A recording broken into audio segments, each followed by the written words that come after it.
The level of joy once we broke the news to people that the L train total shutdown was no more was off the charts, decibel charts, that is. So you're excited? Yes. Really? For sure? I had no idea what I was going to do. Fantastic news to us. Thank you. That's great. Thank you. Heck, some people even moved out of the area in anticipation of the shutdown, like this woman's friends. They left off the L train because it was going to shut down. So they moved out of the area. So what's the new technology that's helping to make this all possible? Today, Governor Cuomo announced a new design that he says hasn't been used in the United States before. It has been implemented in Europe. It has never been implemented in a tunnel restoration project. Some of the tunnels we looked at, London, Riyadh, Hong Kong, also Singapore. Engineering teams from Columbia and Cornell spent hundreds of hours researching. To start, after Superstorm Sandy, saltwater damaged electrical elements of the Canarsie Tunnel. The bench wall, which currently holds power cables, is also where a worker would walk out to the tunnel.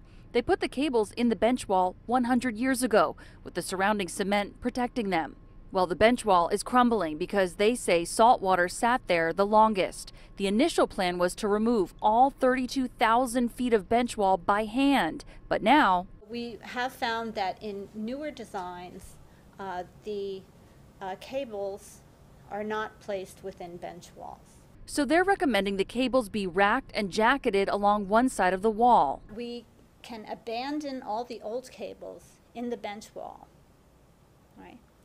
We do not need to remove them and replace them. We just leave them there. So if a bench wall is still structurally sound, we do not need to destroy it and remove the cables and rebuild it. For the bench wall that needs remediation, wrapping it around the bench wall and strengthening the bench wall, this will last for decades. also they recommend installing walkway where bench wall is removed, installing sensors to pick up small changes in the tunnel to indicate failure.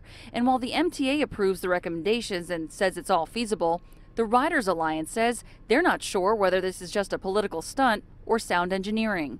Quote, "You'll pardon transit riders for being skeptical that a last-minute Hail Mary idea cooked up over Christmas is better than what the MTA came up with over 3 years of extensive public input. Either way, for now, L train service continues."